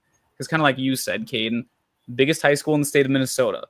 Amazing coaching staff. Like Coach Brown is absolutely dialed in on offense. They're pretty solid on defense. It's not like they give up a ton of points per game. And I mean, they've always played in the tough Metro West section. Like, sure, they lost to I think it was a close game versus Shakopee. Obviously, you lose to Minnetonka, but then they get a surprise win over Eden Prairie at Eden Prairie. So, I mean, it's so hard for me to say what's going on with Wayzata. We played them twice last season. They definitely had a great game plan going into week 1. They dominated time possession, just killed us with inside zone, and some of their tunnel screens absolutely decimated us. But I don't know what is not clicking for Wayzata because, on paper, they should be one of the top teams in 6A. And, suppose you moved them out to the Metro East, maybe they would be one of the top teams in 6A. But they also haven't had much recent playoff success either. Like 2024, obviously they had to rematch Lakeville South this time at our place, and we got lucky. Things went our way. Year before that, they kind of got romped by the Rangers out in Forest Lake. And then I want to say 2022, they lost in the first round to St. Michael Albertville, I believe was the game. So yeah, kind of ever since that 2019 season, they've just they peaked and then came up back a little bit in 2021, and now they've just kind of plateaued. And yeah, I guess I just don't know what is kind of keeping Wayzata from being that giant slayer as Caleb says they could be. Is it like lower levels? Like I know their 9th grade team doesn't run the exact same offense their varsity does. Like instead of your pistol spread RPO 11 personnel, they did a lot of like pistol I 21 personnel stuff and no RPOs at the 9th grade level. So is it that the scheme isn't like translating up from youth football to varsity? Is it an issue in the weight room? Like, I don't know. Does it come down to execution? Because like even in the playoff game against Lakeville South last season, they were just constantly trying to take backside hitches, which we were leaving open in our backside flat. but they just barely couldn't connect on a lot of them. And, that luckily that kind of bailed us out of that playoff game. But yeah, I just don't know. Wayzata's kind of a head scratcher to me. The interesting thing and why I say potential giant slayer, we don't need to say it again about the section, but again, this is one of the bottom 3 teams when you look at it and you're like, they don't really have a spot in the upper echelon of, but when you look at the talent that they have and the top recruits that they have for each class, they do have them. And now, and I don't know the whole story behind the quarterback situation, but I knew they have a Maple Grove transfer, Thor Sukup, coming over, who is backing up Caden Harney. He's transferring over. I'm assuming he's going to be QB1. So like what you're talking about of like the barely missed connections and stuff like that when you got, Tony Lay's now gone, but that just means more potential food for Sambu to eat as a receiver. I think he's going to prove his worth a little bit more. And like when you have top talent, you have a chance. And I think when we look at last year's, like, a lot of teams got blown out by Minnetonka and they only lost 14. Like Shakopee, it was 17-7. You can say they lost, but a 17-7 to Shakopee is a good loss. If you're gonna say there's good losses, that's a good loss. Prior Lake was another team that they had a okay record, but like they made it decent and they gave Mounds View a run in the playoffs. Like that's a good team. So when you take back and you like kind of break down, you look at beyond the 4-5 record that they had. That's kind of where I came to the conclusion of like I could see them picking up maybe 2 wins that I don't expect, that they just kind of stun somebody. One of the like a Minnetonka or Maple Grove. Could they win one game? Do they have the players to beat one of those 2 teams this season? Yes, I do. Now, will they? That's kind of, can they get out of their own way to do so? Because if you're in your own way, like those teams are too good for you to be in your own way to beat them. If you're going to put obstacles to hurdle yourself, it's not going to go well because those teams are just too good. Now, you can play the STMAs or maybe Andover and kind of trip, but maybe win a game. But, Maple Grove, Minnetonka, you have to be close to perfect. And we'll see. I think they do have a potential to make some noise. And I think a lot of people maybe aren't talking about this team as being contenders. And I think they are sneaky, maybe not contenders, but they could give somebody an upset in the playoffs or regular season. They'd be like, oh, I didn't expect that to happen. But I like this Wayzata team. I think they're going to be decently good and a team that's going to be better than their record says they are by the end of the season. I can guarantee you that. Yeah, I would agree, Caleb. I think that, like you said, they're maybe not in the upper echelon of teams in this section, but like come playoff time, if you're a 3 seed in another section or something like that, like Wayzata is not a team you want to run into in that first round. And looking at the schedule, they got some favorable non-conference matchups with Andover and Park. That's really good news for them to kind of break up this tough Section 6 schedule. But those last 3 games, man, that's going to be a gauntlet with Minnetonka, Maple Grove, and Eden Prairie all back to back. Now looking at the final 2 Section 6A teams to cover, we're going to focus on Eden Prairie here as our second to last team.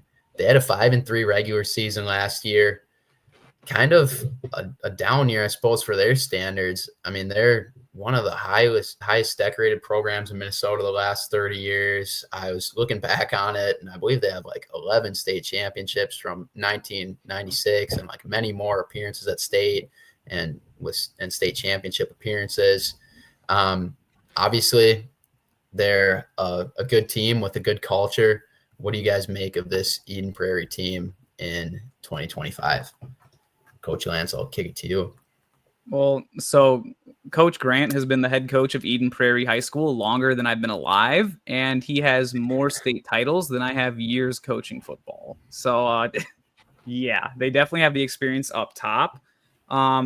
And as kind of you said, they had a little bit of a down year last year. I think my 3 words, I was kind of bouncing between these two, and I'm going to be creative here. Eden Prairie is going to get a choice. I'll let them pick between my 2 3-word statements. They can either silence the doubters, or this is the end of an era.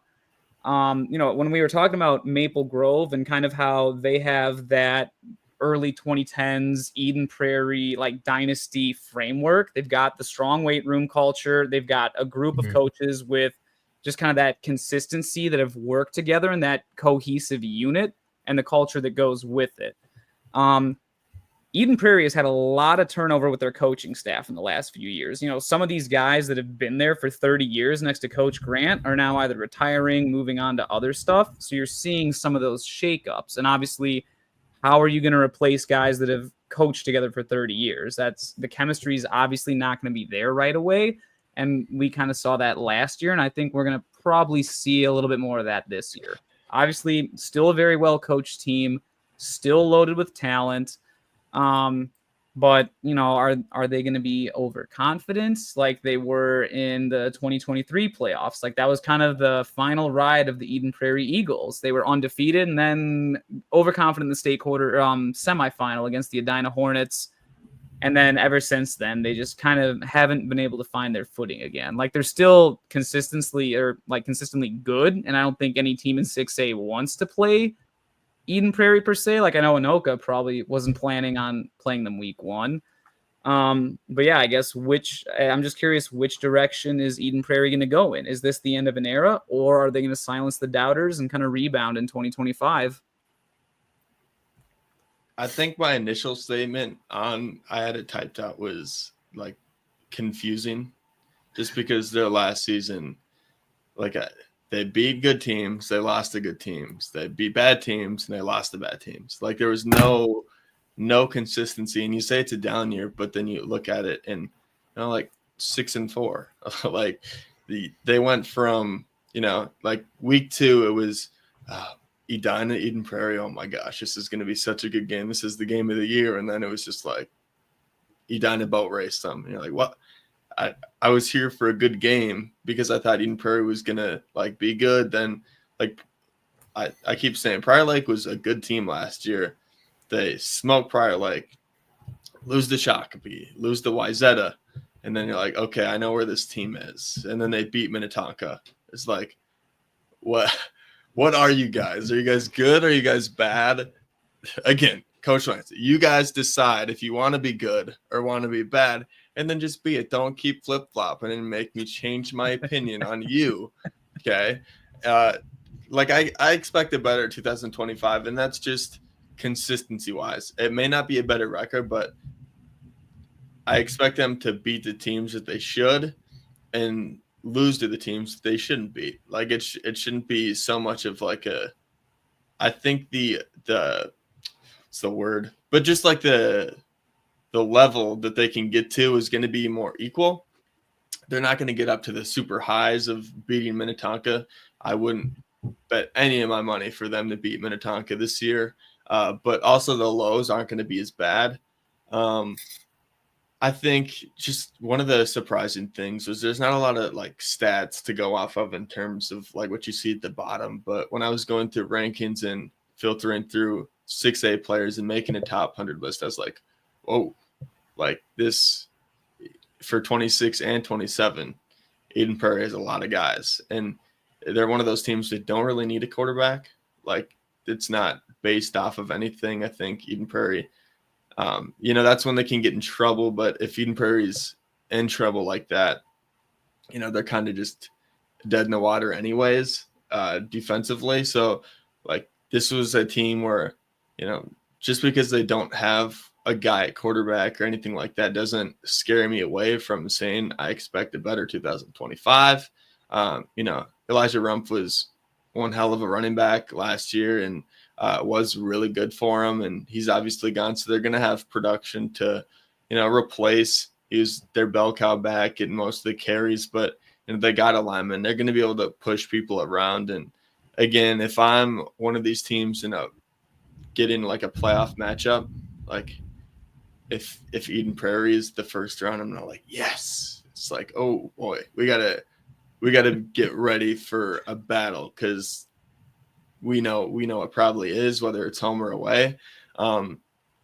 So are they going to be a contender? No. Are they going to be a team that people want to face? I would say no as well. They're kind of in that, like, that middle ground where, again, they have the opportunity to be either good or bad. And I think last year was just a absolute roller coaster. I think it's going to be more here, and it's going to be good or bad. Which one? Who knows? We'll see. Yeah, we'll see what happens this fall. Hopefully we see the good instead of the bad, but you never know. Rounding out Section 6, and the last team we're going to cover in this podcast is Hopkins. Hopkins had a really big season last year as they won 3 games, in contrary to not winning a single game since 2020. Another key point here is that one of the best receivers in the state in Jaden Moore, and they're still in the Maroon District for scheduling. So hopefully they'll continue to win some more games here, but it'll still be tough for them in Section 6. What do you guys make of Hopkins, the last team we're going to cover here? What are the major talking points here for their upcoming 2025 season? Coach Lance, you want to start us off? For sure. So Hop versus the world. Gotta hop on the hype train there. Hop on the hype train. There we go. I love that. So my 3 words for them were keep building culture. Obviously, like you said, huge year for Hopkins last year. I mean, just watching that Eastview versus Hopkins game back and seeing them score that 2-point conversion in overtime to beat Eastview, and just the reaction from the players on the sideline, the reaction up in the stands, that's a special moment right there for those kids. But I think they're on the right track. They're doing all the right stuff. You just look at their Instagram account, the way Coach Chauncey and his staff are just completely rebuilding the culture over there at Hopkins. I mean, it's amazing. And I guess my one thing is, if you keep building that culture, it's eventually going to translate into wins. Like, think about teams like Prairie Lake or Farmington, who maybe have had their culture drop off a bit, but they still win games because they still have talent. You look at a team like Hopkins, they have plenty of talent, a lot of returning talent, and now they're building that culture up. They're definitely going to be dangerous in the next 2 to 3 years for sure. I guess my one thing I haven't seen a lot from them, and we kind of talked about this with an Eden Prairie, a Wayzata, or a Maple Grove, is I'd like to see them incorporate the weight room into that culture. Like, a football team is only going to go as far as its strength program allows it to go. And if Hopkins isn't really pushing that could be, I guess, kind of a snag or a speed bump for them on their Hop versus the World campaign. But if they do buy into that, their kids put on that body armor, they're able to just compete physically with all those other teams they have to play out west, then I think Hopkins is going to just take leaps forward. And who knows, within 4 years, maybe they're competing in the Metro West with your Edinas and your Eden Prairies. It's all possible. I love what the guys are doing over there, and I think they're taking all the steps in the right direction. Just do not forget about the weight room. Do not let that be your downfall. I am buying Hopkins stock. Moorhead, Hopkins, merchandise, send it over. Send your team site over. I'll buy some. I like Hopkins. 5-3 is my expectation. That's my statement. You see the first two games, Edina, Eastridge, I expect them to lose those games, but Woodbury, Park, Roseville, Eastview, Coon Rapids, STMA, call me crazy. Wow. I'm saying they might lose one of those games, but I could very well see them go undefeated in that 6-game stretch, and we could be looking at a 6-2 Hopkins team. Now, I don't know if anybody wants to push back, go for it, but Edina, I think we're going to get through the first 2 weeks. Casuals are going to look at the standings and be like, 0-2 Hopkins, same old Hopkins. And it's no, because they're going to be 6-2 by the end of the season. And who knows? More squared, the duo, quarterback, receiver. Oh, yeah. I like it. I like it. I think they're dangerous. And, again, you talked about the weight room. It's going to get rolled over. This team is going to get rolled over by teams that are going to pound the rock. It's just kind of a reality in my opinion, of what this team is built like. And maybe my opinions change as I see them throughout the summer and compete, but that's kind of just been this story of them. They have some of the best talented guys, but when they go against these teams they're just going to out physical Hopkins, and there's nothing really they can do about it. I mean, Lakeville North was exhibit A in the playoffs of that happening. Now, is Hopkins going to be? Does a 6-2 or 5-3 record means Hopkins is going to be a contender? I don't think so, because they're going to have to play a number 1 seed off rip or 2, and depending on like what the matchup is, most likely like they would want to pull like a Moorhead out of that, or just like like one of those teams that doesn't like an Edina. Although that's week 1 and it might not age well, but that's kind of like the team that you would want to play if you're Hopkins to even just have a chance. Because if you play Minnetonka, you're going to get rolled over. If you're going to play Maple Grove, you're going to get rolled over. But like an Anoka would be a good matchup for them, especially this year without all of their guys. And Anoka could be looking at a potential 1 or 2 seed depending on how the North goes. So could they make noise in the playoffs? It's going to be tough. Can they be a really good regular season team? I would bet on it. I would bet on them. Are you guys taking the over? If 4.5 or 5.5, I'd almost say definitely taking the over on 4.5. I mean, I didn't know that was their schedule, but this is wow. Okay, yeah, I really kind of want to pick Caleb's brain on this because when you say 5-3, obviously you were kind of alluding you think they're gonna lose weeks 1 and 2 to Edina Eastridge, assuming they sweep the Maroon weeks 4 through 7. That means they have to go 1-1 over Woodbury and STMA, and I think that STMA matchup is interesting because both Hopkins and STMA are in Section 6, and kind of what we were talking about with STMA earlier. I think we're all expecting them to essentially be 7 out of 7 in the Metro West. Hopkins, obviously being a Maroon team, the only Maroon team in Section 6, is kind of locked into that 8 seed. What if you have a 5-3 Hopkins team that beats St. Michael Albertville week 8, the team they're essentially next to? Is the State High School League still going to say, well, a 5-3 or 6-2 Hopkins is a Maroon team, so even though they beat that 7th seed STMA still gets the 7, Hopkins gets the 8th? Or could this be the first time we see a Maroon team actually leapfrog a non-Maroon team in the playoffs? I don't think the State High School League would go along with that, just because obviously STMA has arguably the toughest schedule in 6A. But yeah, I guess kind of your thoughts on that, Caleb. I think it would be dependent in the fashion that they win. If Hopkins plays like tight Maroon games and they're kind of just like barely squeaking wins out, and I think the biggest test, although it doesn't sound like it, is Roseville, because they're a downhill team, and that was the only team that they lost to, and they put up 55 points on them last year. So I think like in comparing this Hopkins team to last year's, and not even, I think this Hopkins team is going to be better than last year's. But I think that Roseville game is going to be big for if I was judging in that situation where you said, I'm looking at the fashion that they win the games in and like the Roseville game and comparing it to last year's, because that's going to tell me if they're a little bit of a different team to be taken a little bit more seriously.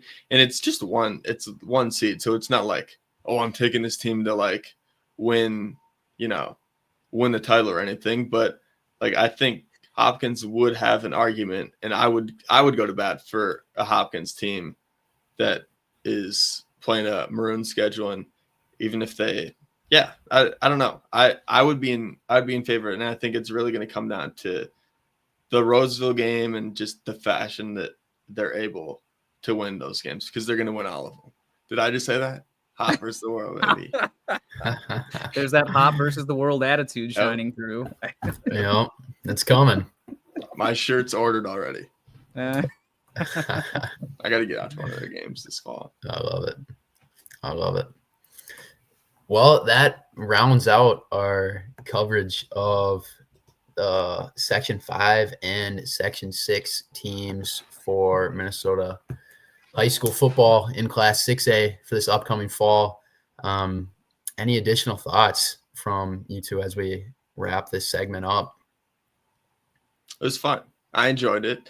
These kind of like, I don't know, content-wise, it's just fun to talk about some of these teams. And like, we're not affiliated with the high school like league necessarily. So we don't like when the state broadcasts cover and they got to like talk good about all these teams. And like, it's okay to say a team's struggling if they're not going to be able to compete. Like, it's not, I want to see all teams have success and stuff like that, but I'm not going to deny reality in the sense that I'm going to say this team's ready to win a championship or even compete against teams, because like that's how programs go. And we're fully aware that some of this stuff can come back, and we're probably giving a lot of teams motivation, and that's also cool to see high school players have like a different avenue to be like, oh, now we can play this season to throw it back in their face and stuff like that,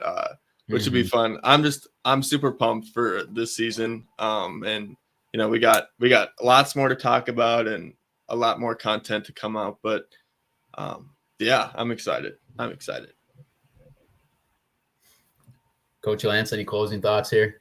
Yeah, just kind of echoing Caleb's sentiments. It's really cool just to kind of talk about all these teams, give them all a little coverage, a little light. Because if you think about it, like from a high school student athlete's perspective, you only get to see 8 teams in a regular season.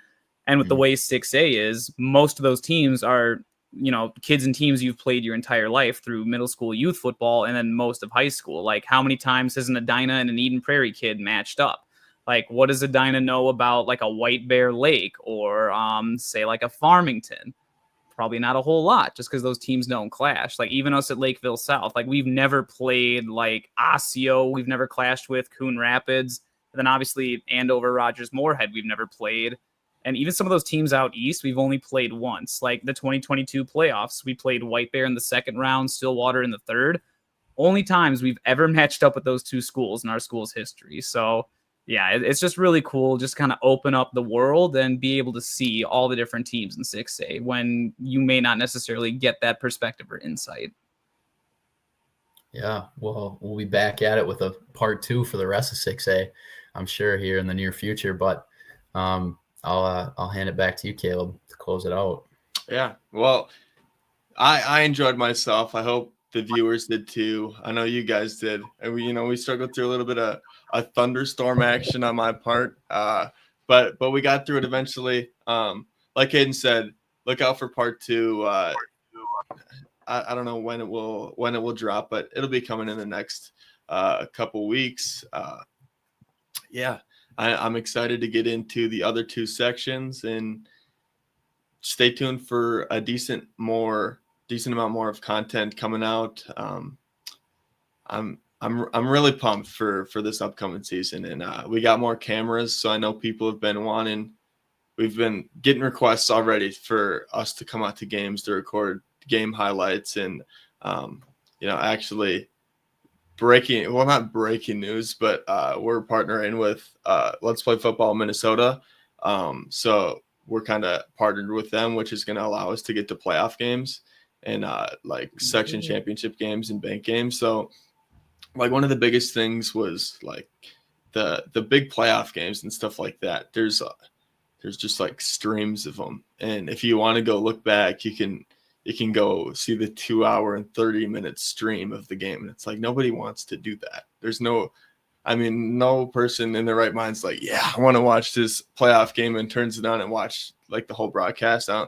Especially for kids, I don't think that's how they're wired. They want to go to YouTube and they want to go look at a 10-minute video and they want to see like all the action. And that's kind of what like the goal is behind of what we're trying to do. It's trying to make high school football more consumable for not just the players, but also the fans and stuff like that. That way you're not living in your own like region. You can see south of the metro, north of the metro, and even like where you wouldn't really see football in Leroy Ostrander, which we got to go to last year. Just like stuff like that makes classes, not just 6A, but all the other classes a little bit more accessible. So yeah, excited for that partnership. That's going to be something that's going to allow us to do a little bit more stuff and pump out some more content for you guys. Definitely excited about that. So stay tuned for that. And yeah, that's all I have. So thank you guys, Caden. Thank you, Coach Lance, for joining me. Appreciate the time. It's just over 2 hours of fully recording. I don't know what it's going to be chopped down to, but once again, thank you for the viewers. And stay tuned for part 2 when we break down sections 3 and 4. Thank you, guys.